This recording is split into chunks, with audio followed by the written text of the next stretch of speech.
The rivalry is back on. Hello, everyone. Welcome back to another episode of the Bring the Juice podcast. I'm your co-host, as always, Cody Felger. Joining me, as always, Derek Larger. Derek, how have you been, man? Been pretty good, man. Excited to talk some more Colts football.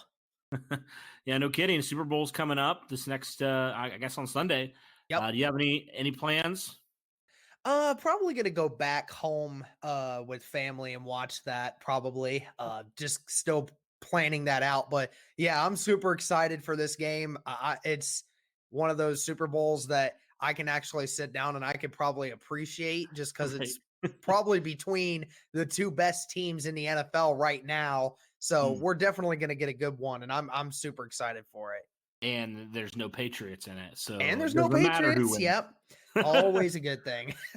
Although I will say, like, it's interesting because it's like we talked about this, I think, or maybe I tweeted it. It's interesting because it's kind of like these two teams are kind of, I don't want to say opposites, but it's kind of like the 49ers are more, they do have good quarterback play, but the 49ers are more, win in the trenches type thing.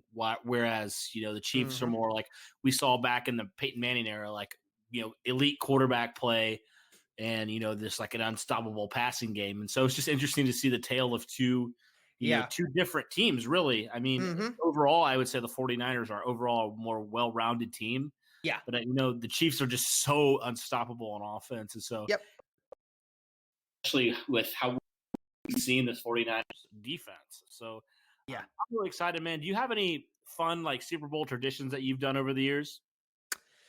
No, the Super Bowl really hasn't been the same thing I do with the draft. Right. It's pretty much just wherever I can watch it. I just know that the first time I ever did watch the Super Bowl was the first time I think I ever really watched a Super Bowl, and I can remember it, was in 2006, 2007 season when the Colts were facing the Bears in that Super Bowl. And I actually had permission from my parents to actually stay up all night to watch that. So that was probably the first time that I ever got to actually stay up late to watch a football game for obvious reasons. But yeah, I don't usually have a whole lot of Super Bowl traditions, not like I do with the draft. Yeah, absolutely. Yeah, I think basically that was the same time frame when I started watching. I think that was my first Super Bowl I can remember. I think my first game I can remember was the game previous to that against the Patriots. I remember watching it. I remember exactly where we were. And I didn't really know what was going on. I remember my family was just kind of watching it. And I was like, oh, man, like, this is kind of cool. And so that kind of started my love for Colts football and stuff. But, yeah, man, it's weird. Like, it's just like, I'm like, this is just so strange because the Patriots have been in the Super Bowl, it seems like, every single year. And so it's kind of nice that, it's two teams that I don't mind who wins, honestly. For the first time in a while, like, I don't have a team that I have to root against. I can just enjoy a good football game. And hopefully that's what we get. Right. So, yeah, I think some of my friends from college, they live around the area. So I think we're going to try to do something, which it'll be fun. It'll be a good time. It's always good to just be with people. And honestly, I think it should be a holiday. I know, right? There was actually a kid. I don't remember what state he's in, but he's actually getting signatures from people saying that the NFL needs to stop making the Super Bowl on a Sunday and make it a Saturday night thing. Right. God bless that little human being. I will sign that petition, buddy. Tell me where to sign. I will sign that. Yeah, no kidding. Like, yeah, it's just, ugh. But... Okay, well, since we're on the topic of the Super Bowl, before we get into anything, who you have winning? Man, that is a good question. I think I'm going to go Niners just because, like I said, I think they have the better overall team. I don't think, I think like with the Chiefs, you can kind of find more, I guess, glaring weaknesses, if you will. Whereas the 49ers are just overall well-rounded team. Like we saw Jimmy G through like 8 times in the championship games.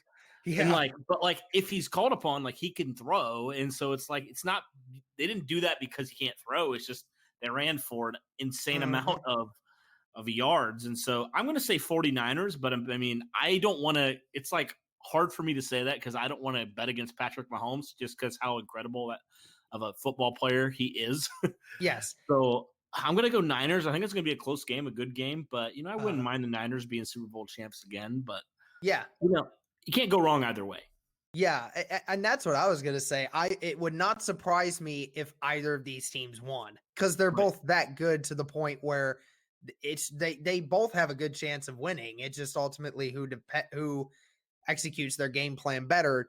Kind of like you said, how the 49ers just are the more well-balanced team. And you notice that throughout these playoffs, the Chiefs have always shot themselves in the foot in the first quarter, right? Mm-hmm. They've really gotten off to slow starts. And then when that middle of the second quarter comes around, Patrick Mahomes finally kicks it into gear.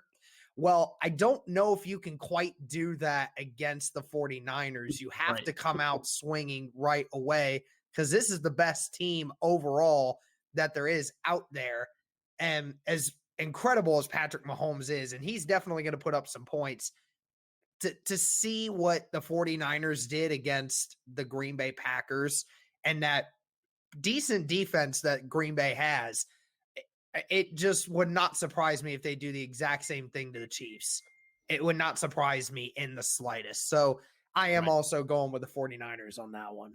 Right. Yeah. And man, you can hardly imagine Chris Ballard just watching that 49ers team and being like, that is what we want. That's what we're trying to build right now. And he talked about that on that interview with Dakich, was talking about how I've never seen a team all game just run through a defense like that.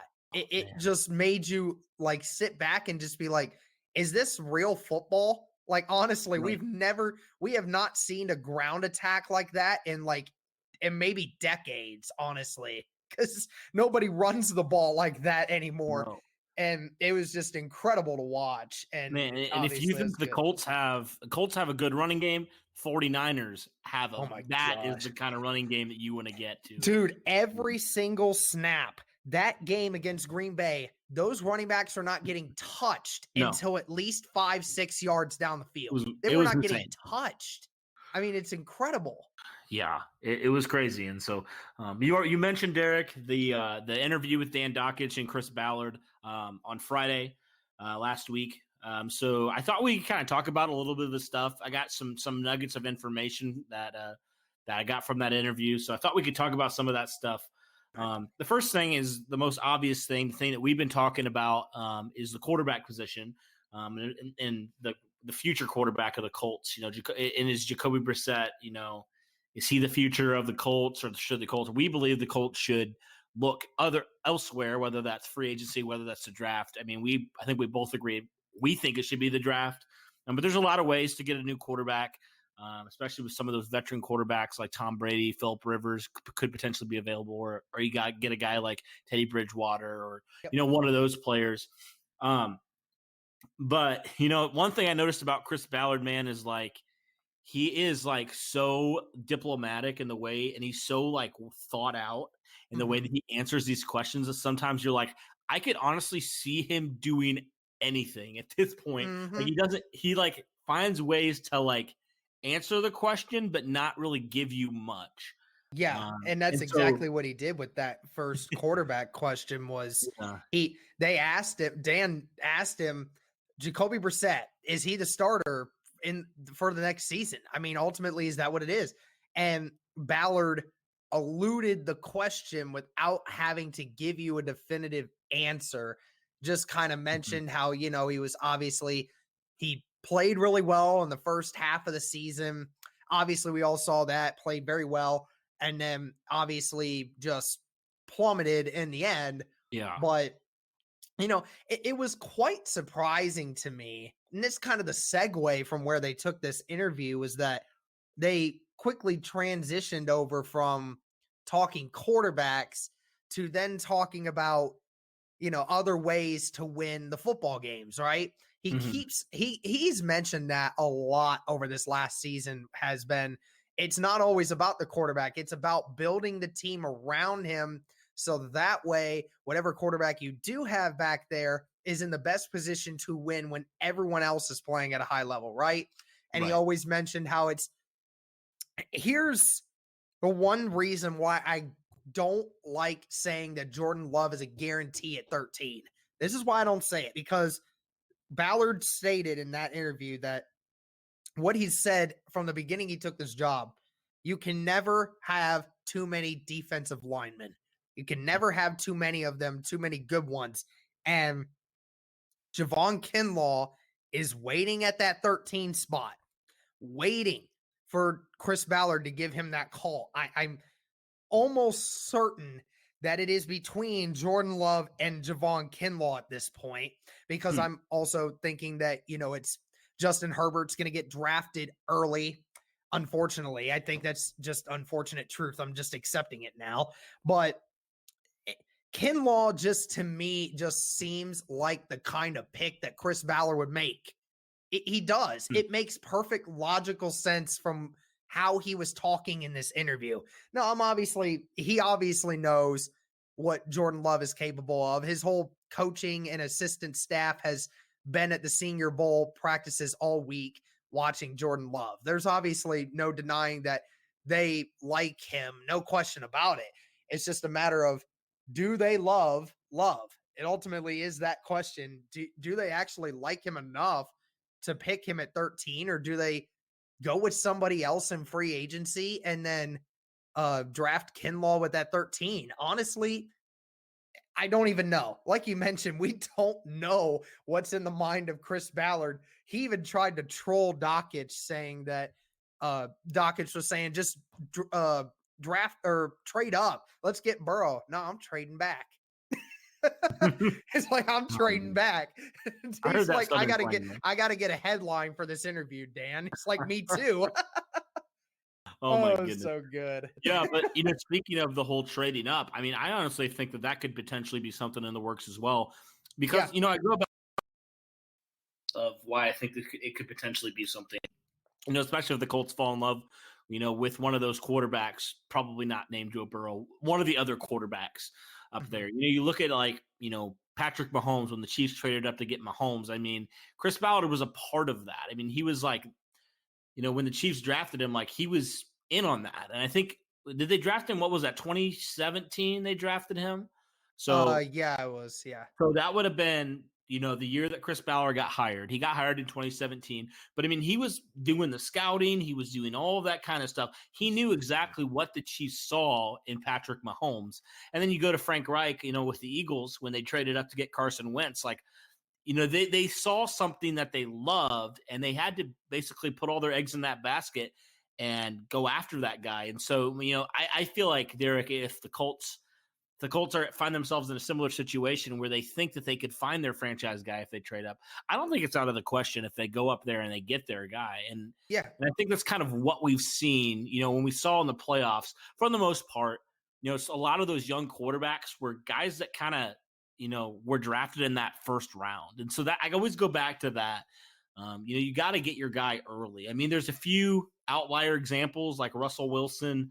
I know he wasn't in the playoffs, but like a Dak Prescott type player they found in the mid rounds. But I mean, for the majority of the time, you have to get that guy in the first round, preferably early in the first round. And so that's kind of my belief with that. And that's just kind of what I've seen over the years. And again, you live and die by that. I mean, we've seen the example of Patrick Mahomes, and we also saw the example of Mitchell Trubisky. Like, it just you have to make sure that you are falling in love with the guy. And that's kind of what Ballard has said. Like, you don't want to try to force that pick. You don't want to try to fool yourself into thinking this guy's the guy if the signs aren't clearly there. And so, I think it really ultimately, Derek, hinges on, do the Colts see one of these guys as their franchise guy?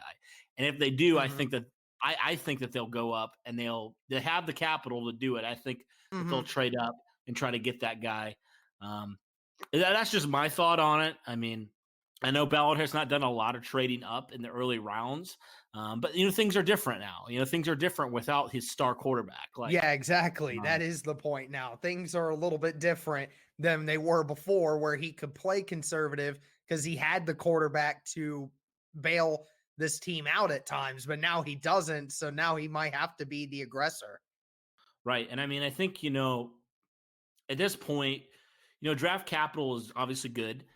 But you have to think of it in terms of like, if you have a guy that you think's worth going and getting, you got to go get him. Yeah. And if you lose if you lose an early round pick, like, it's worth it. I mean, we've seen that. We've seen that throughout the years and throughout the drafts and stuff. And so I know Chris Ballard isn't a fan of losing picks, but in this instance, if they find a guy, I think they have to. I think they have to pull the trigger. But yeah. But yeah, so a little bit. I don't want to really touch on the Dakich talking about the Andrew Luck theories and stuff. I think it's kind of bogus. Well, type yeah, stuff. and kudos to Ballard for sitting there and taking that, and then like discouraging any notion of that, because I mean those theories that he was talking about, yes, they were part of Colts Nation that thought that, but that was also his personal opinions. He personally he sat there and he said that, Ballard, I think you were lying to us the whole time. I thought you were lying to us. And Ballard had to sit there and not point the fingers at him and just say and explain the whole situation and say, no, this wasn't held back. This wasn't something that we knew. This is just something that sprung on us, and then we just had to react. Yeah, absolutely. And it does help that, and if you guys haven't listened to it, I encourage you. I think it's on YouTube. Just look up Dan Dakich, Chris Ballard, and you should be able to find it on 1075 The Fan, or 1075 The Fan, whatever you want to call it. But, one thing that, man, we wanted to kind of talk about, continuing it with this trend of the quarterback position, was, he was talking about Jacoby Brissett a little bit more about the fourth quarter woes that Jacoby Brissett had. And he was really talking about, and this quote in particular, Derek, really stands out to me. He says, I know the importance of the quarterback position. This is Ballard speaking. I get that, but you also have to be able to find different ways to win games. When that guy isn't playing lights out, you have to find ways to win games. There's a way to win every game. There is. More games are lost than won. Don't muck the game up. Penalties, turnovers, miscommunication, bad technique, all these things mess the game up. You can't muck the game up. We mucked some games up last year. And it's just interesting to me because it's like, on one hand, I hear Ballard saying, I understand the quarterback position is the hardest position to play, which could speak to me like, I know that it is. And it's like, well, do you want to roll with Jacoby Brissett another year knowing that this is the hardest position in football to play, or do you want to try to get a guy that you think can handle that? And then also on the other hand, it speaks to me like, well, does Chris Ballard just think that he just needs to add more talent to this roster and roll with the quarterback he has now, or, get, you mentioned get Kinlaw or one of those, defensive players early and then draft or whatever, And so I guess, what do you take from it, Derek? Because I take kind of two different things from this Ballard quote. Yeah, that quote exactly. That kind of speaks to me of the idea that I mentioned it already, how I talked about how you need to draft guys on the defensive line, get that offensive line, that defensive line where you need it to be. Ballard has always said the battles are won in the trenches. That's kind of how it is. He talks about mucking up games, right? Where he said, bad techniques, miscommunications, or penalties, or, bad things like that.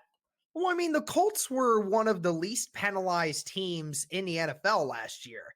There wasn't a whole lot of miscommunication other than, between wide receivers and quarterback, usually how that worked.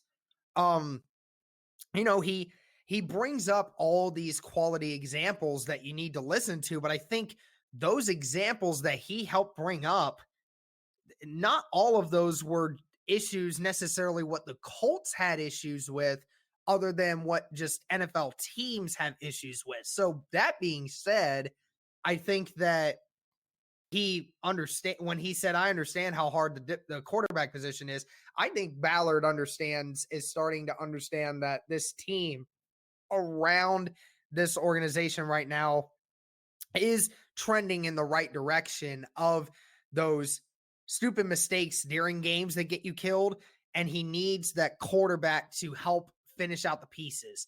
Now, I don't know that, obviously. I mean, we don't know what Ballard's really going to think, because he really doesn't have the luxury of giving up what he thinks he needs to do right now, because obviously we're still 3 months from the draft, and any misinformation that comes out could misconstrue what they might try to do, and that could ultimately affect their draft strategy. Um, I think the more I think about it, the more I want to think that Ballard wants to draft a quarterback, but at the same time, I just don't know.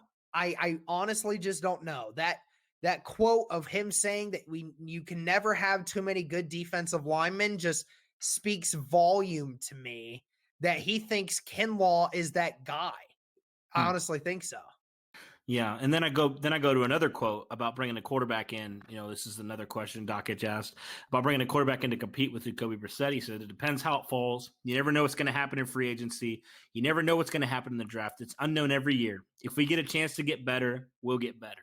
So you could look at that the other side. Like, if there's a guy that they think can give them a chance to be better, they're going to draft that guy, or they're going to bring that guy in. So you could. It's too early, I think, to try to interpret and Chris Ballard is so very careful with his words. Sometimes it's hard to actually figure out what he is exactly saying. Mm-hmm. But yeah, I mean, I think that you have to at this point do something with the quarterback position. I think it would be foolish to at least not try to bring in some guy to develop behind Mm-hmm. Jacoby Brissett, or whatever you do there. I just think you have to with one of those 3 picks in the early stages of the draft. And so one quote that I wanted to kind of talk about, there's some free agents that the Colts are going to have to make some decisions on, whether they're to bring back Jabal Sheard and some others. One guy that the Colts have made it very clear that they're not going to bring back is Eric Ebron. And we've talked about Ebron on this podcast before. And Dakich asked him about Eric Ebron. He specifically asked him, did Eric Ebron quit on the Colts? And I think the face of Chris Ballard, I don't know if you saw his face when Dakich asked him this question, but I think it spoke volumes. And Ballard had this to say. He said, let me say this. Eric Ebron was really good last year. He was excellent. He had a big year, as big a year as you would want out of a tight end. He had an ankle injury during training camp. We knew he had the ankle. He fought through it and got to a point where he said he can't go anymore. And then, Dakich was asking him, do you buy that? Do you buy that? He just kind of was laughing. So I think that kind of speaks volumes to be like, this guy quit on us. I mean, this guy, like he basically said, I can't go anymore when, countless other players are fighting through injuries. What do you take from this quote? Well, yeah. And one thing I want to mention about your quote from before, when Sure. Dakich was asking about bringing in another guy, to all you Swag Kelly fans out there, it's almost the same thing of what you just said about Eric Ebron right there, Cody. If you think that Chris Ballard at this moment in time has any confidence that Chad Kelly could come in there and do what Jacoby Brissett was doing, you're out of your mind. Just go back and look at that interview and tell me that you think Chris Ballard has any confidence in Chad Kelly right now. That's just that. But anyway, yeah, like you mentioned with it is sad because it did speak the volume that I don't think Chris Ballard had confidence in what Eric Ebron was saying. Honestly, I don't think he did, because he would have came straight out and just said that, if Ebron would have came out and said that, I'm just not having fun here. I'm not, it's not where I was a year ago, and it's weighing down on me mentally, and I just can't do it right now. Then I think Chris Ballard could at least sit there and say, I appreciated everything that Ebron did for us, and it's unfortunate that we couldn't make it work long term, but that's just how things go. He couldn't do that. He couldn't. Chris Ballard's a very straightforward guy. You know how many guys he called out in that interview? I mean, think about the number of guys he had to call out in that interview and list names and not hold anything back. He was talking about how Chad Kelly came up to him when they brought him down to the practice squad. He's like, really? You're cutting me? Like, damn right I'm cutting you. Yeah. You haven't been performing. You've had some off the field issues. You've not been doing us any favors. So, and he's said that same thing about Quincy Wilson here in a little bit. But yeah, it is sad to understand that circumstance now, to hear that from Chris Ballard's mouth. And when you hear it just in that context, you can truly get an understanding of just how bad it was this season between Ebron and the Colts. So sad to see, but at least we're not spending money on somebody that didn't want to be here. Yeah, and I think that's really important because, we've talked about Eric Ebron on this podcast before, and we've held no punches towards our feelings toward Ebron. And, I think it's more for him, it's more about me. And I mean, that's how a lot of players are, unfortunately. That's what it is. And if you don't perform in the NFL, then you got to find a new home. That's kind of how it is. So another guy that the Colts have to make a decision on this year, this guy could potentially be back. I mean, he didn't really do much for the Colts. He unfortunately got injured in that first game. Devin Funchess, who was brought in last year, a free agent signing by Ballard, one of two actually. He signed for a 1-year deal and played pretty well, I think, in that first game against the Chargers. And then unfortunately, in the fourth quarter, he went up for a jump ball, landed on his shoulder, and I mean he got shut down. He didn't play another snap for the Colts, and so. He's another guy that's interesting to me because it's like, he's the kind of body type that I think the Colts need to complement T.Y. Hilton and Paris Campbell. A big body guy, I believe he's like 6'3", 6'4". So he's very, very big.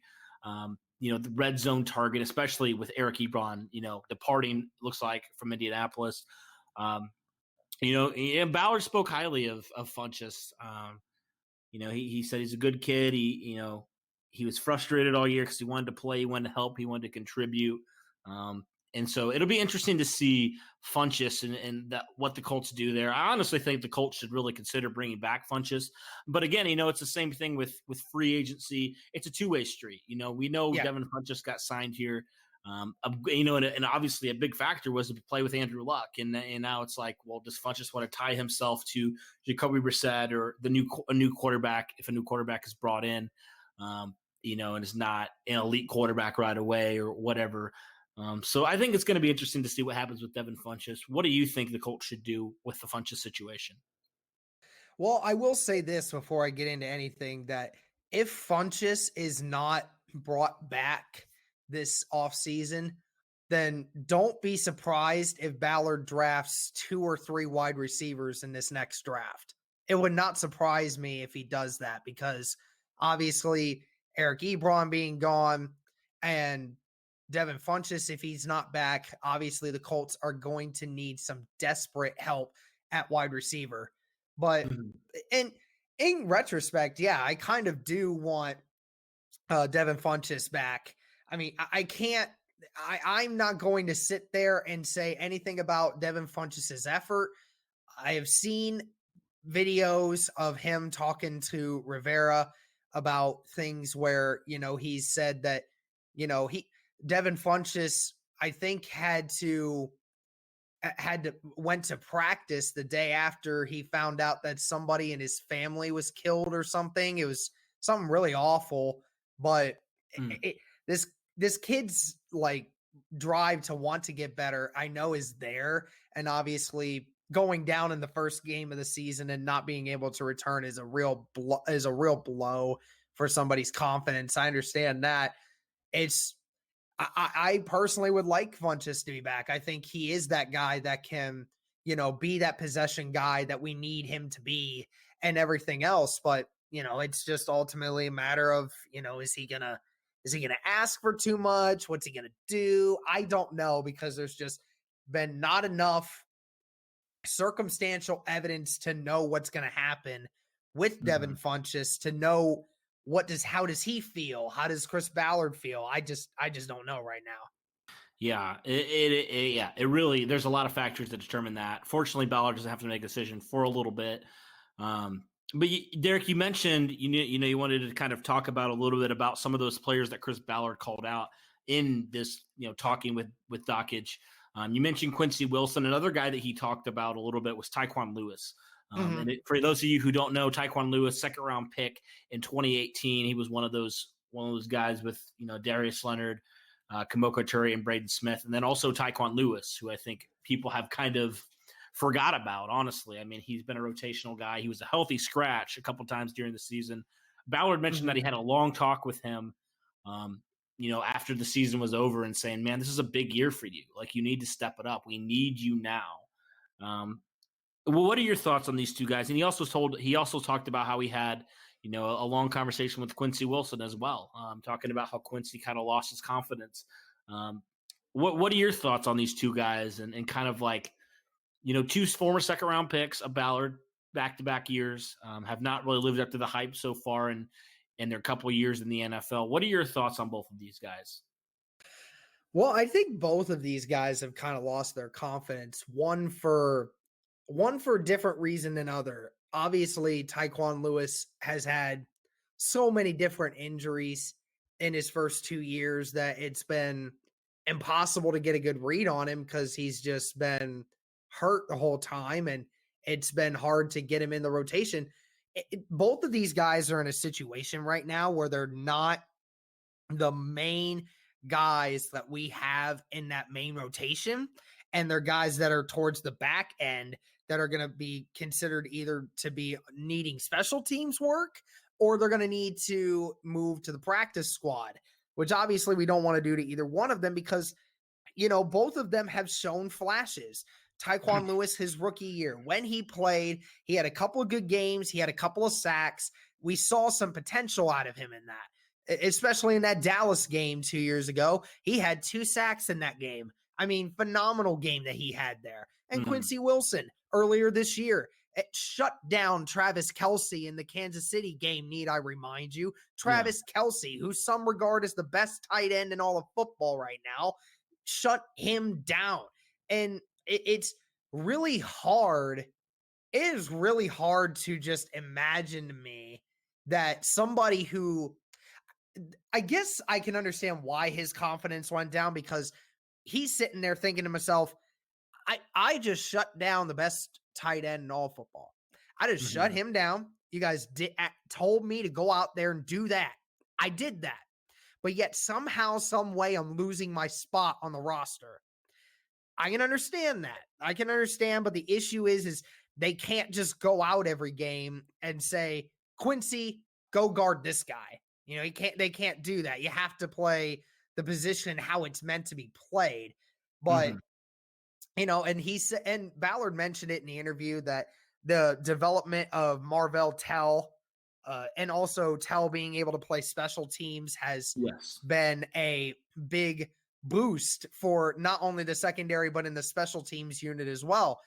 I mean, I think that Tyquan and Quincy Wilson are both in this next year, if they're still on the team after this year, are in that sort of circumstance now where it is, dudes, it's make it or break it for you guys. I mean, you prove what you want where you want to be on the roster. We picked you in the second round for a reason. We know you guys have talent. We saw it. That's why we drafted you in that spot. But you're going to have to come out and show it. And, and I think the whole year we were always wondering, why isn't Quincy Wilson playing? Well, I think it's just because, confidence has been lost a little bit. Hopefully him and Ballard and everyone else can kind of just take a long reality check here and just say, coach, I'm sorry. I understand where my place is. I'm going to go out there. I'm going to compete. I'm going to do what needs to be done. And if Quincy and Tyquan can both stay healthy and improve, then they will get some spots on this roster. Yeah, and I think the thing that really stood out to me, and it made sense when Ballard was explaining it, basically he's saying, he's talking about Quincy Wilson here. He doesn't play special teams. And you think of the Colts' top corners, you got Pierre Desir, who you just signed to a multi-year contract. Also, Kenny Moore, you signed to a multi-year contract. You got Rocky Ya-Sin, who you drafted at the top of the second round. And then that leaves Quincy Wilson, the number 4 corner. Well, he can't play special teams. So then, do you waste a roster spot on a guy who's not going to see the field? Whereas you could give a guy like Marvell Tell, who does play special teams, more of a run at corner while also having him play on special teams. So, for me, Derek, I think for Quincy Wilson, it comes down to a couple things. Either he learns to play special teams, which he has not done so far in his career in the NFL, Mhm. or he goes this offseason, he trains, he improves, and he takes that cornerback spot. He takes one of those top 3 spots. I mean, that's really what Quincy Wilson has to do if he wants a chance at this roster. I mean, Yeah. it's, we've seen Quincy Wilson's talent. We've seen him be a very good corner in this league. And I think it's just maddening to me to see him do that, to see him have the game like he did against the Chiefs and then not see him much at all because he can't play special teams or, Yeah. he's not, I think that's always been something with Quincy Wilson, even back, when he was drafted 2017, he didn't see the field. And we're like, what in the world? Why is Quincy Wilson not seeing the field? Well, Mhm. he wasn't practicing well. I mean, that's what Chuck Pagano kept going back to. He wasn't practicing well. He wasn't doing these things. And I think for Quincy Wilson, he just has to put it all together and he has to believe in himself. He has to believe he's a very talented player. And he has to have that confidence, man. He has to have that confidence that he can indeed be that type of player. And for Tyquan Lewis, man, he just needs to do something. I mean, we've seen him have flashes. But I mean, let's be real. That defensive interior was not good for the Colts at all this year. And I thought that was potentially good for Tyquan Lewis to come in and take that 3 technique, but it didn't happen. And it was really weird to me that it didn't happen because Tyquan Lewis, I mean, you mentioned it, Derek, back in that Dallas game in 2018, when he was healthy, Tyquan Lewis was a force to be reckoned with. Yeah. And it's just strange to me that he did not do more this year. And so both these guys, talented guys, we've seen them, but both of these guys got to put it together in this next year or else they're not going to be on this roster. And for Quincy, maybe what is good for his confidence is for him to play special teams. Get whatever playing time you can get, bro. Go out there, make a block. Go in there, try and get a block punt. Go in there, hit somebody, put them on the ground, or do something small. Because trust me, Ballard and Reich and these guys preach special teams. They talk about it more than a lot of other coaches and staff in this league. They really like guys who can come in and do special teams and those guys that do special teams stay on the roster. They do. Mm-hmm. And that is a great way to show Ballard and Reich that, hey, I'm going to do what you guys asked me to do. I'm going to learn this. I'm going to get better at it, get whatever little playing time I get. And then that way, when something does happen, and unfortunately it will, Quincy, now's your time to go. We trust you enough now that we can get you out here. And we think that your play is substantial enough for that. Then that's the confidence booster. But I think that ultimately, if Quincy wants to stay on this roster, he's got to play some kind of special teams work. Yeah, he's got to do something. I agree, Derek. And I mean, you think of what Quincy Wilson's 22, 23. I mean, I think he's my age. Yeah, and he's 23. Yeah, he's not old. Yeah. He came out of the league, he was 20 years old. And so he is such a young player and he has a lot of talent. I mean, he's big. He can line up against your tight ends like we saw.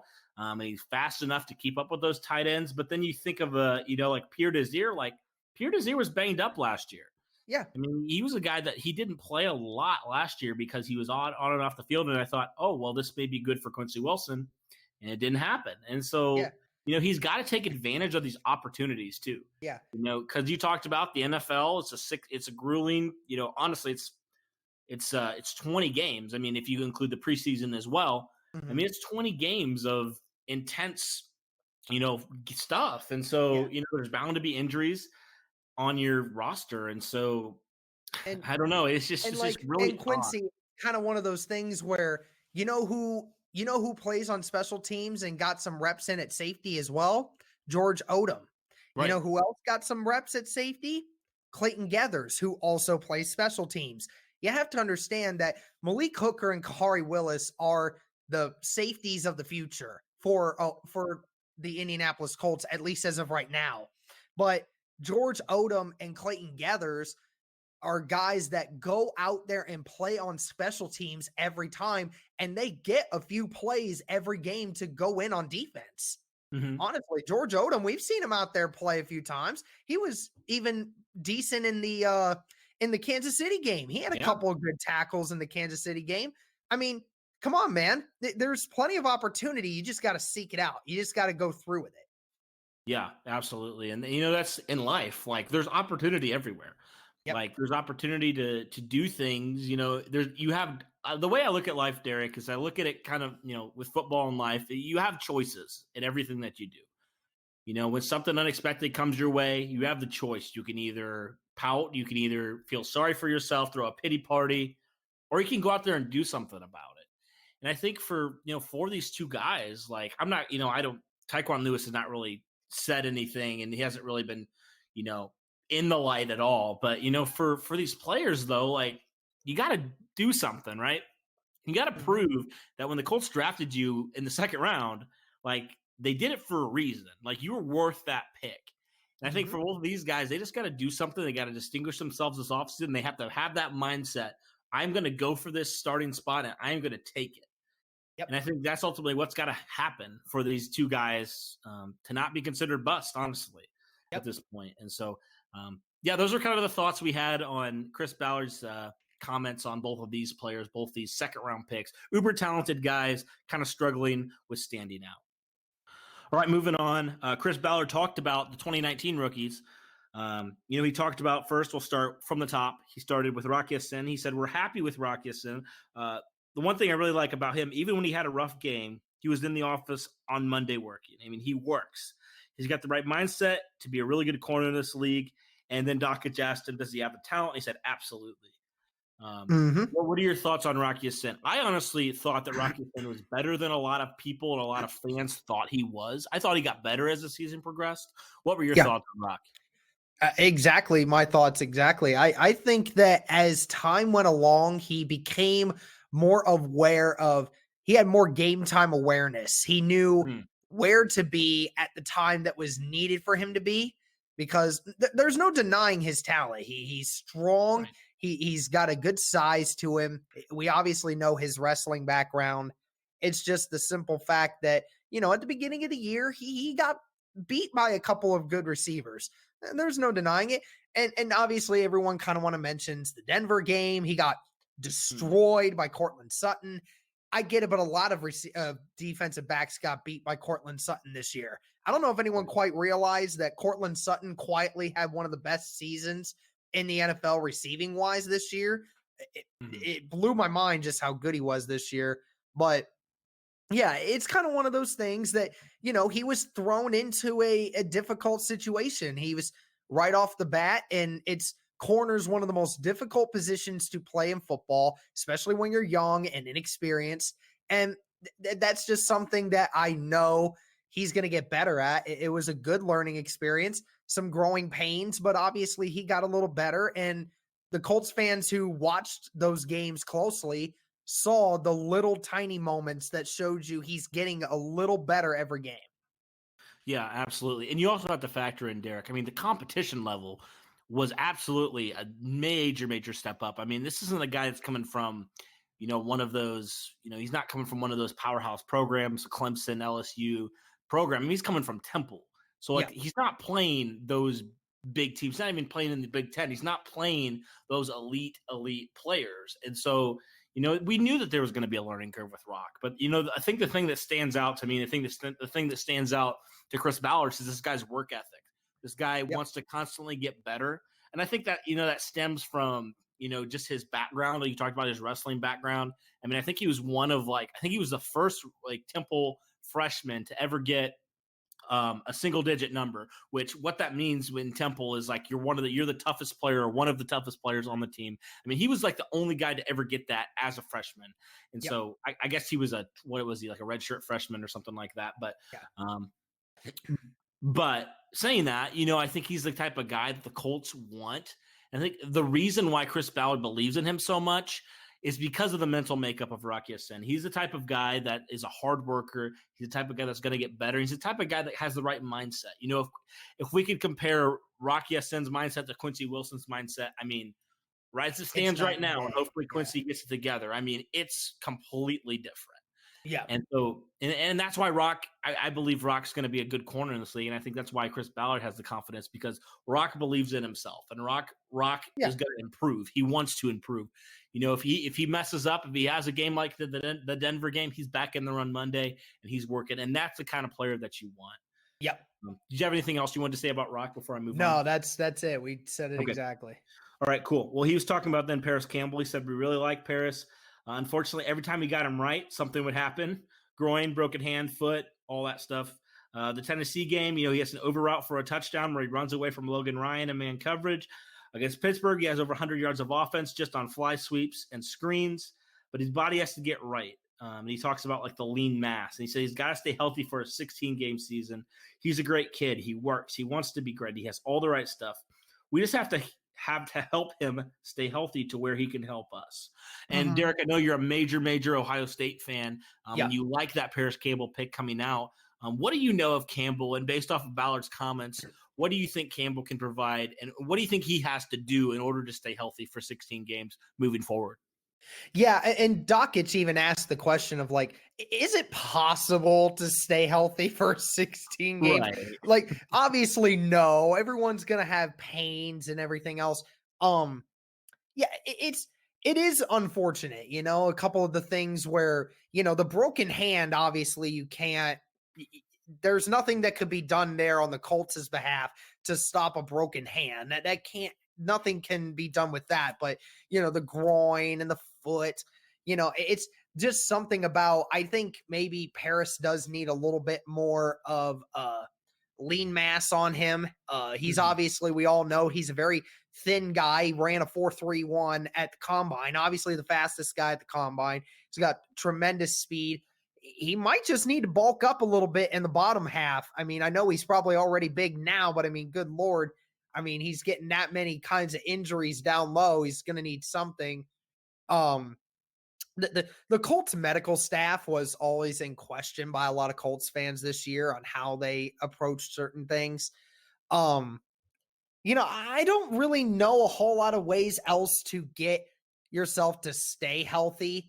I'm not a nutritionist. I'm not a gym enthusiast. I'm not one of those people. So I'm not going to sit here and tell everyone else how they need to do their jobs, because if anyone's going to tell you, it should be them. But you mentioned in Rock Ya-Sin and Paris Campbell the character that those two represent, right? That's the kind of player that Chris Ballard and this team loves. You don't even have to be the most talented guy on the roster. You just have to be a guy with high character and wants to come in and play well every single day. And I know Paris Campbell's not going to let that season get the best of him.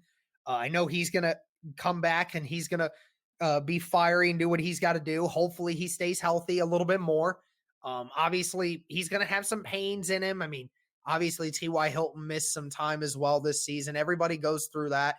But if we can get at least 10 games out of him, then that would be a good improvement on his second year. That would be great. But yeah, like I said, the character of that kid and mixed with the talent that he has, it's phenomenal. It's really awesome that he's still with the Colts. I hate the people who say that he's a bust. You cannot call somebody a bust because they were injured their rookie year all freaking year long. Stop coming at me with that crap. I'm sorry. I've heard enough of that. It just makes me angry every time I bring it up in my mind. But yeah, right. I'm glad that Paris Campbell's on this team. He's going to come in. He's going to come in ready to work. I like the character of him. I like his potential and what they were doing. Chris Ballard mentioned it. In the few times that we got to see him this season, he flashed. He showed you what he can do when he is healthy. So if we can get more of that out of him, then the sky's the limit for this kid. It really is. Yeah, absolutely.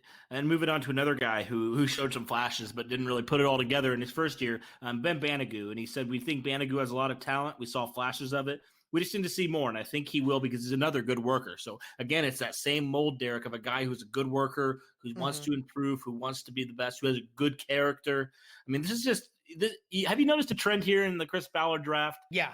I mean – that is the trend. Guys who have this physical thing about them. For Paris Campbell, it's his speed.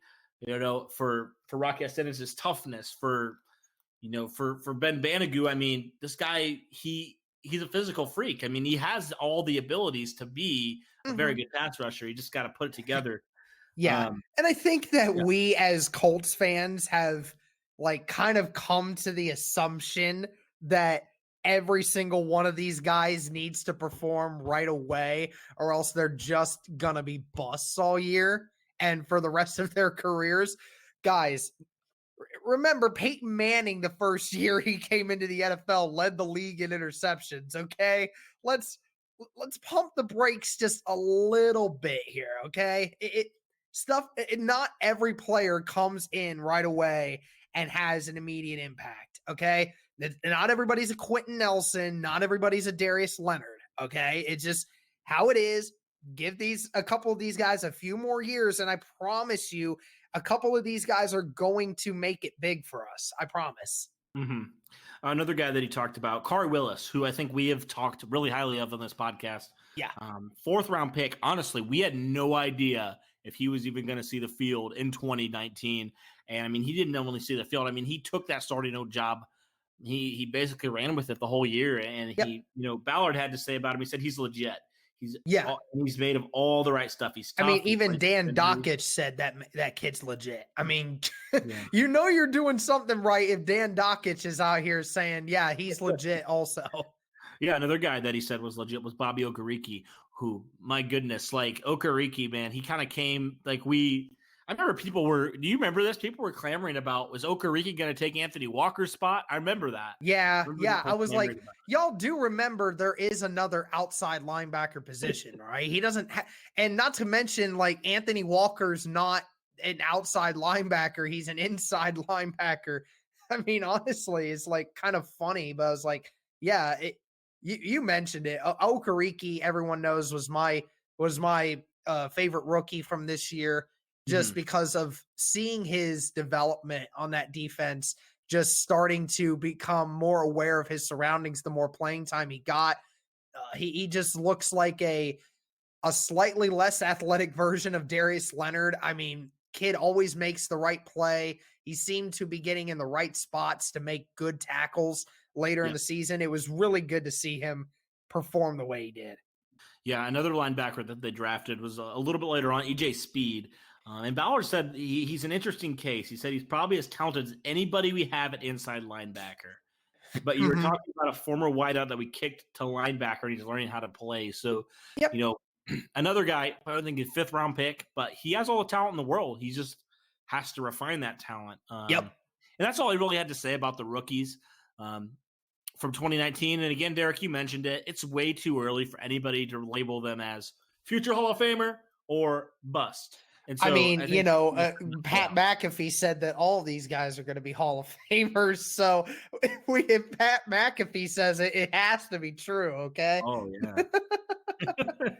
Absolutely. Draft 10 Hall of Famers. Let's go. Yes. I would love that. I would be fine with that. So I thought that we could do this, Derek, to kind of wrap this up, and I think we'll save I know you have done a mock draft, and we could probably save that for another podcast coming up later on in the week or next week or whenever we decide to drop it. But I thought that we could do this thing before we sign off here. I thought we could look at the 3 years of Chris Ballard's tenure.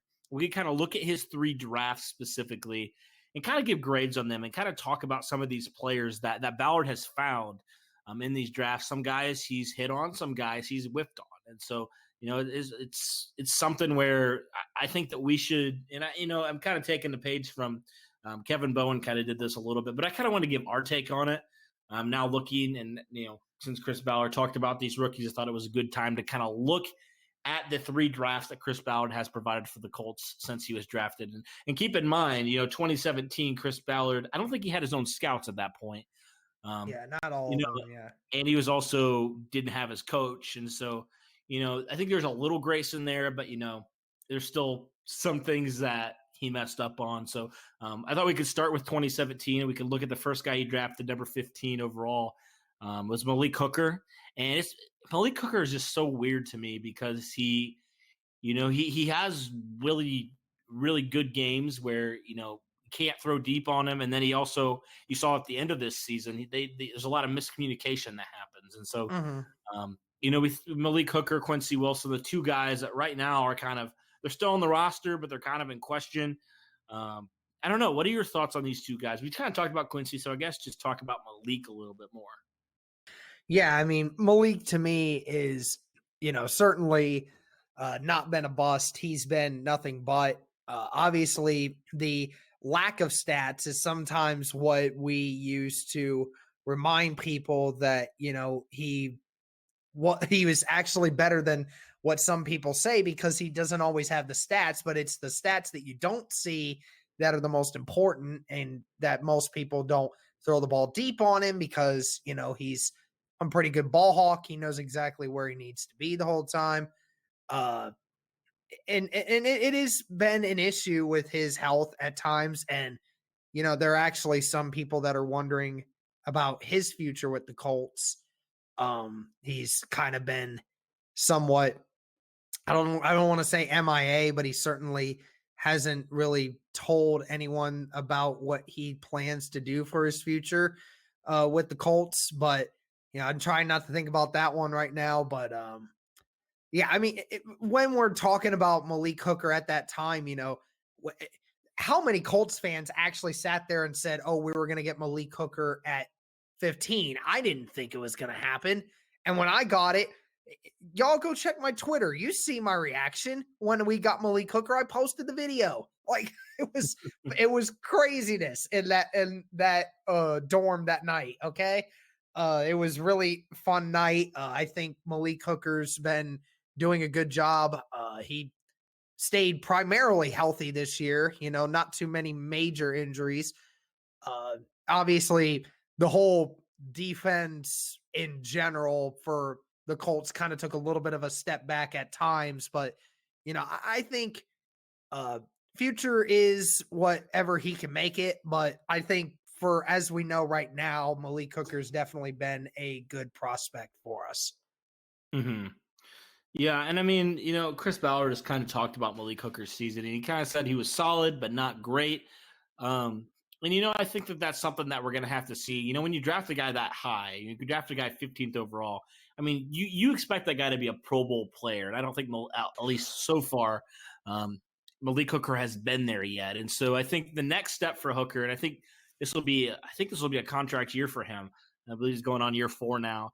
I think the big thing for him now is to take that next step. Okay, he was relatively healthy this year. I think for him now, he has to prove that he was worth. I think he's done that better than Quincy Wilson, Tyquan Lewis, like we mentioned. But I think when you're drafted that high, you need to make a bigger impact than Malik Hooker has made. And I'm saying this as like one of the biggest Malik Hooker fans out there.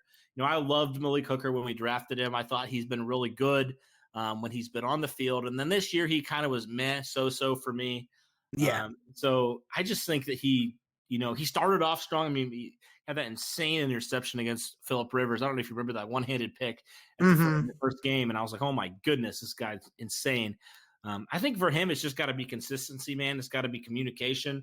And I don't know. It's just like, it was weird because it was kind of like Malik Hooker would have games where he was really good, and they would also have games where he's coverage is busted, and you can't have that, obviously. And Chris Ballard has mentioned that you can't have those chunk plays. And unfortunately, near the end of the season, the Colts were allowing him a lot more of those chunk plays than they had allowed. So I just got to see that from Malik Hooker.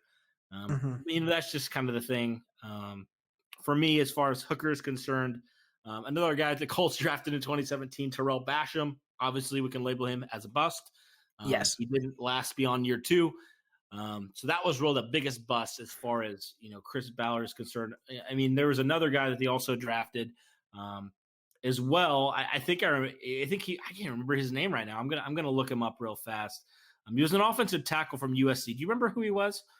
Oh, that was gosh, I know who it is. I just can't remember his name off the top of my head either. I know who you're talking about. I just can't remember his name. Oh, crap. I'm mad that I don't remember this. Enormous. Yeah. Zach Banner. Zach Banner. That's right. 4th round pick. I knew who that was. Yeah. Isn't that weird? Zach Banner was a 4th round pick and Marlon Mack was a 4th round pick. That's so Yeah, odd. I know. So sad that we didn't get to see more from Zach Banner just because of, you're right, just of the massive size of that guy. Was like, man, if he could get that footwork down, man, that would have been a phenomenal right tackle. Yeah, and I think there was I think it was something with work ethic too. I can't really remember why the Colts let him go. I believe they cut him oh man, I believe they cut him like the 53-man roster or something like that. Yeah, it wasn't, he didn't stay on for very long. Yeah.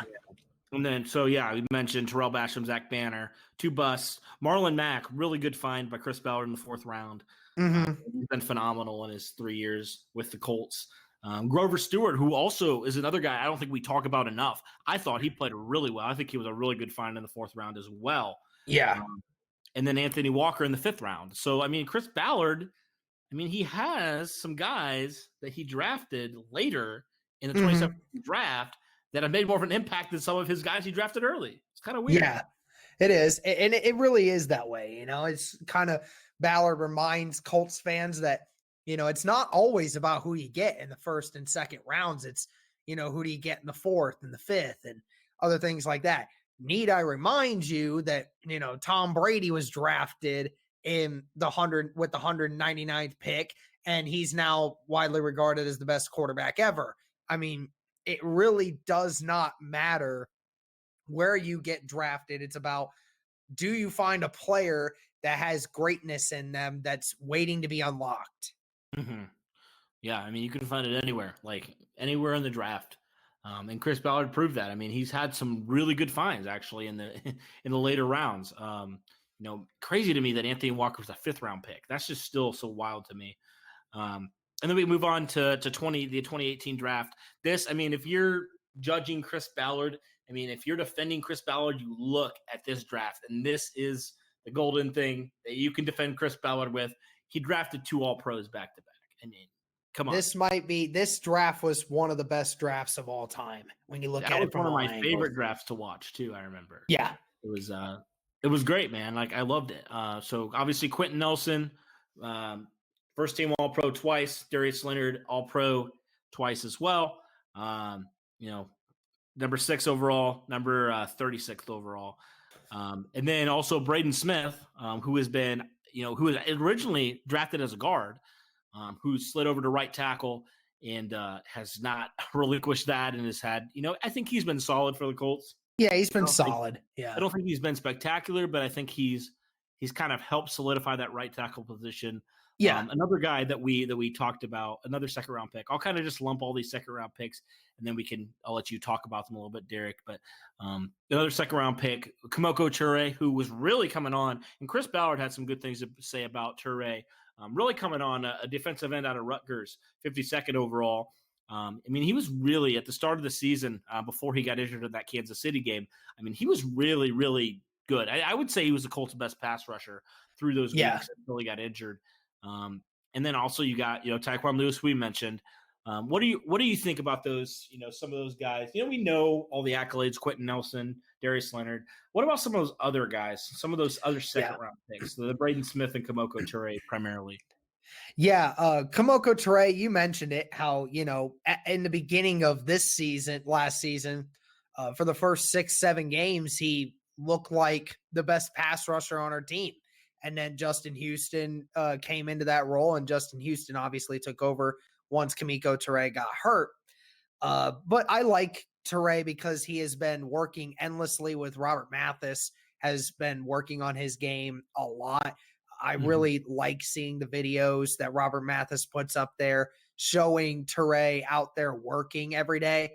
It's really cool to see, let you know that he is still working on his craft. And that's exactly what you want for a kid that's, you know, wanting to become the premier defensive end for the Colts. Cause, you know, here in 2 years, if he solidifies that spot, he's going to get a decent payday. So that's what he's looking for. And, you know, Braden Smith, the PFF has him. I still hate using PFF as a reference, but I'll do it anyway for right now because I think it's accurate.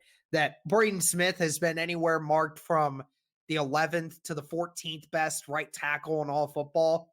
So he's right there in that medium range. You know, he's he's not bad, but he's not great either. But I think ultimately what you have that to take into consideration with it is that Costanzo never faces the best defensive end on the opposing team. They always put the best one on Braden Smith because he's the youngest and he's the most inexperienced, and that they think they can get the best of him. So he's average while also most of the time facing the best pass rusher on the opposing team. I will take that at a right tackle, especially for a kid that's only coming into his third year. I mean, that's phenomenal. I mean, he's obviously not a Quentin Nelson, but he's certainly a better bargain than what you could have gotten for a lot of other people. So I like those two for what we got for them. Those were two phenomenal picks that have great potential going into their young careers. And I mean, Braden Smith didn't play tackle like at all. Yeah, it was a guard. Had to move from a guard to a tackle. That can be very difficult at times. Absolutely.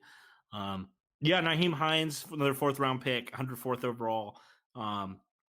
He's been a great find by Chris Ballard as well. I think that, we saw like this guy, I mean, beyond his, I know he had some struggles in his rookie preseason. But I mean, we saw that at the end of the year, just his pure speed. And when he's in the open space, man, like very few people can catch him. And I think it's interesting, Chris Ballard's approach with some of these skill guys. The Paris Campbell, I think he was the fastest receiver in the draft. And then Nyheim Hines last year was the fastest running back in the draft. And so the Colts now have some speed guys in open space who can really do some things. And we saw, with the punt return, Nyheim Hines certainly, when he's in the open space, man, he's a dangerous weapon for this Colts offense. And it really proved the Colts need to get him more involved. But I thought he was a great find. Yeah, and that's the thing. He's the most underutilized weapon that the Colts have. Excuse me. He's the most underutilized weapon. They need to get him more involved in the offense. That kid is just phenomenal with his feet in the open field. I mean, good Lord, folks. I mean, you just saw it from the punt returns against Carolina. I mean, good Lord, the kid can move in the open field. You give him just a sliver of room, this kid can make something happen with it. And the Colts need to do a better job of getting him involved in the offense in whatever way they can. But he's been, a diamond in the rough. It's quite ironic to see that, the fastest running back in the entire draft ends up going in the 4th round. It's kind of odd to think about that, but to think we got him. We have the fastest wide receiver in the 2019 draft class, and we have the fastest running back in the 2018 class all coming to the Colts. So, we definitely have speed on our side. Yeah, absolutely. A guy that I think a lot of people were high on before he got injured, 5th round pick, Reese Fountain, or Reese Fountain, like he likes to be called.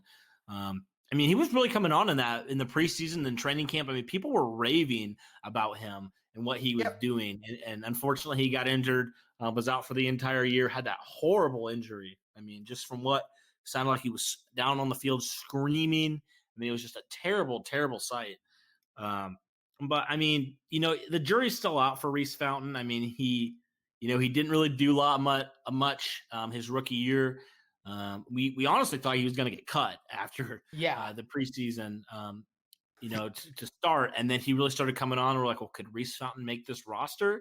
I mean, we actually legitimately started having those conversations because he was just proving it time and time again. Well, and there became a certain point where it wasn't about whether or not he can make the roster. Some people started saying, is he going to be the number 2, number 3 wide receiver on this roster at a certain point in training camp? I mean, holy cow, this kid was making plays like crazy up until that injury.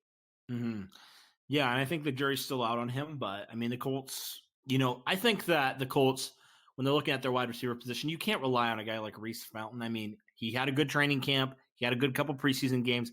But I think the Colts have to approach it the same way that they did last offseason in the terms of finding a wide receiver in free agency and maybe even drafting a wide receiver. And you talked about potentially drafting 2 wide receivers. I think that the wide receiver market is such where you could sign a guy, that whether that be re-signing Funchess or that being drafted or that being, signing somebody else.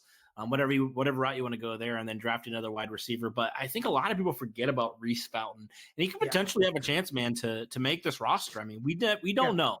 That's the Because thing we with know the that NFL. there's only 3 wide receivers on this team right now that we know for a fact are making the roster. It's T.Y. Hilton, Paris Campbell, and Zach Pascal. There's the only 3. The only 3 we know right now. So whether the Colts decide to go with 5 wide receivers or 6 wide receivers, that's up for Chris Ballard to decide. Yep, it is. The next guy, another running back, Jordan Wilkins, who I think has, when he gets on the field, he's very, very productive. But the fact is he's behind Marlon Mack and Naheem Hines. So, he doesn't see the field a lot. But when he's on the field, he's pretty good. Yeah, and we kind of saw this year where, he kind of took over that running back 2 position, more as Mac was, when Mac was hurt, Wilkins obviously took over that board. And I honestly think Wilkins is the true running back number 2 because I don't think Chris Ballard likes to use, or Frank Reich doesn't like to use Naheem Hines necessarily as a true running back. He's kind of more of that wide receiver running back hybrid they use out of the backfield. But the guy that can run behind what Marlon Mack was doing is definitely Wilkins. And yeah, Wilkins is definitely a very good backup running back, has had phenomenal plays, showed a lot of heart and grit this season. And you saw it in a lot of games. It was fun to watch him develop this year. Yeah, it really was. Another guy this one kind of breaks my heart, but Deon Cain, guy that everybody thought the Colts got an absolute steal when they drafted Deon Cain in the 6th round. It didn't happen. It didn't materialize for the Colts. And I know Chris Ballard kind of mentioned it in that interview with Dakich, just about how, I believe it was something along the lines of like the standards that we have, he wasn't meeting. Which is just really unfortunate because it's like, you think about how much the Colts were hyping up Deon Cain. I mean, it wasn't just reporters. It was like the Colts and Chris Ballard were actually saying, all these positive things about Deon Cain. And they even had, they had that like video series on Cain and all that stuff. Yeah. And then he's just gone. It's just such a weird thing that happened. It's kind of felt like almost the same thing that Reese Fountain's going through, but the only difference is Reese Fountain's a guy that was never really talked about. He's just kind of one of those guys that's fighting for that spot. And, I think his heart and determination to get on the field for the Colts is a little bit stronger. They always mentioned that Deon Cain had a few personality issues when he was at Clemson. They said how Christian Wilkins was his roommate and kind of kept him on a straight path while he was at Clemson after a certain point. But, it obviously just didn't translate well in the NFL so far for him. It's just one of those receivers that just didn't work out for us. Yeah, it's really weird because, he's a talented guy. I mean, Chris Ballard even said very talented. It's just kind of strange how the whole situation played out. Yep. But yeah, the other 2 guys, just 2 linebackers, rotational linebackers, still in the squad. Matthew Adams and then Zaire Franklin, who both have, started some games for the Colts. Both, guys who I think have kind of, we don't look at them as long-time starters or long-term solutions, but kind of look at them as like some depth guys and some special teams players. Mm-hmm. Yeah, it's exactly it. Just some role guys that help with the rotation, obviously. Yeah, that's pretty much well said there. Yeah. And we kind of already talked about the 2019 draft a little bit. So I thought, Derek, that we could do this. We could kind of look at the 2017 draft, give it a grade, 2018 draft, give it a grade. If we want to do the 2019 draft, we can give it an early grade, although that could change based off of, it's still really, really early. And then kind of give an overall grade for, the Colts drafting in the Chris Ballard era. So gotcha. What do you give the 2017 draft? All right, I'm going to have to look this up just so that way I know who I'm looking at here. I want to make sure that I'm getting this right. So why don't you go ahead and give yours real quick? Yeah, I think I'm going to give it a B-. I'm going to go to B- because the Colts found some pieces. It wasn't obviously Terrell Basham and why does his name keep escaping me? That darn big giant lineman. Zach Banner. Zach Banner. I don't know why I'm forgetting his name. But anyway, so yeah, with Banner and Basham, both busts right away, didn't really do anything for the Colts. So that's obviously really deters the grade a lot. But you look at it overall, you got what? Mack, you got Hooker. You got Hooker, Mack, Grover Stewart, Stewart. Nate Hairston, who's no longer on the roster, Walker. Unfortunately, and Anthony Walker. So you got, 4 people who, ever since they've been drafted, they pretty much started or had some significant time. Yeah. And then you got the outlier in Quincy Wilson, who has started some. He hasn't lived up to the hype. Yeah. So I think there's still, the jury is out on a few of those players, namely, Hooker and Wilson. More so Hooker. I think we kind of know what Wilson is. But saying that, I think a B- is fair. I could even go C+. I'm kind of in between that territory, kind of probably 79, 80%. And I think that's fair for that. What do you give the grade?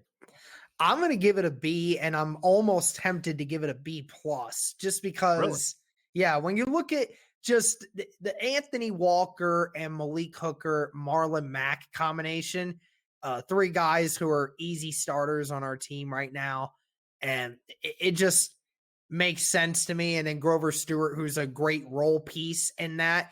I know that they missed on a few of those guys, but there was also another guy, Nate Hairston, that was on this roster for a few years and then got traded away just because to make room for our roster. But he was, a decent role player, special teams guy as well. So I'm giving that a B, on the fringe of it being a B plus for me. Wow. Yeah. Dang. Okay. So yeah, 2018 draft. I'm giving this an A. It's A for me too. I don't even need to mention. We've already mentioned it, how good it was. So. Yeah. And then you look at the 2019 draft. This one's a little more interesting to me. Obviously, it's just 1 year. Things can change. They probably will. But as it stands right now, kind of the outlook we have on some of these guys, I'll probably give it a solid B. Just because, you got some guys who have shown some potential, some guys who struggled a little bit. But you get Kari Willis, who the Colts believe is legit. You get Bobby Okereke, who's a starter for you. You get Rock Ya-Sin, who, had some struggles, but I think got better, as we talked about, as the season went on. The Colts view him as being a starting corner for years to come. So, you got 3 starters right there. And then, Paris Campbell potentially, if he gets healthy, we know what he can do on the football field. And then if Ben Banagoo pans out and is a decent pass rusher, that right there is what you need. So, I think it's a solid draft by Ballard. Obviously, you can't replicate. It's really, really hard to replicate that 2018 draft. But I think it was a good draft for Ballard overall, especially considering he didn't realize that his star quarterback was going to retire a couple weeks before the season. And, and I think for the people who are kind of on Ballard about, he's just not been good. I challenge you to look a couple years before Ballard was here, when Andrew Luck was out. Heck, the Colts won, 3-4 games? 4 games, yep. 4 games. And they barely won those 4 games. And so I just look at it, man, as they went 7-9. They easily could have gone 8-8, 9-7. They really could have. You make some kicks, you do some things right, you have some more confidence, you don't let that 5-2 record get to your head. The Colts could have easily been a wild card team, I think. Some things just went wrong. The quarterback play regressed and some injuries piled up. Things happened. Obviously, you can't make excuses in the NFL. But for a team to be floating around 500, I think that Chris Ballard has undoubtedly added so much talent, so much good talent, so much depth through this roster. And he's not even satisfied. He is upset with himself. Right. And so, I think as somebody in the position that he's at, as a leader, I think that speaks volumes when a guy is, we talked about it with players. What happens when the guys making all the decisions also are holding themselves accountable? I think that speaks volumes to the culture that Ballard and Reich have created in this Colts organization. And so, obviously it was not an ideal season. I mean, there's a lot of frustrations, but there was a lot of young guys who I think will learn and will grow and continue to be coached. And they're very coachable guys for the most part, from what I've seen, from what Ballard has drafted. But, very critical draft for Ballard this offseason. I think it'll do a lot when we kind of evaluate Ballard, when we evaluate him this next season. Just kind of seeing, quarterback position, some of the things that were weaknesses. Ballard has had a great track record so far of taking some of those Colts weaknesses, namely the offensive line, and turning them into strengths. So we'll see if he can do the same here with the quarterback position in the passing game and some other positions. So, Derek, is there anything else any other comments you want to make before we wrap this thing up? It's been a long podcast. So. So like we mentioned, I'm going to have my first mock draft 1.0 for the Colts here probably next week. I can already tell that a lot of you are going to look at my mock draft and be like, man, what is up with Derek? He's got some weird picks, circumstantial picks, but you'll understand my logic here in a little bit. But again, I'll discuss that next week when we put this out. But yeah, I'll have that ready for you guys then, and I can't wait to do it. Cool, man. That sounds good. So yeah, I'm looking forward to the Super Bowl. Did we give our predictions? I mean, I know we said I said the 49ers. I already said the 49ers. What's your score prediction? Oh, good Lord. I know it's just a shot in the dark. 35-31 San Francisco. Okay, all right. I am going to go a little bit lower scoring. I know that might surprise a lot of people, but sometimes I like to be a little crazy. So I'm going to go, 24-17. I think the 49ers are going to win. And the reason I say that is because I believe this 49ers defense is legit. Yeah. I really do. I believe this 49ers defense is legit, and they're going to, they're going to slow down Mahomes more than anybody has this season. So yeah, I think that's going to happen. Again, it could be a high-scoring game, and I could look like stupid, but whatever. This is why we do it. We've had some freezing cold takes on here before, and I'm willing to do it again. It's fine. It's all good fun. Dude, speaking of freezing cold takes, before we get off of this, I am like ashamed to say this now, but I remember when I was defending TJ Green. I don't know why I was. TJ Green and LaRaven Clark. Those were two of probably the worst things I could have defended. And I don't know why I defended them so much. But for some reason, I thought they have a chance to be decent players in the NFL. And it doesn't seem like either of those were good. But so I've had some freezing takes before. If I have another freezing cold take, it's fine. Whatever. Put me on the Twitter account that they have there. There you go. We're going to submit that video to Freezing Cold Takes right now. No. Okay. All right. Bring it on. I'm ready for it. All right, dude. Well, this was fun. Yeah. And you'll be back with I know you'll be back with a mock draft coming up here probably next week. And we'll probably record next week at some point, another episode. But yeah, thanks everybody for listening. We really appreciate all your support. And as always, go Colts.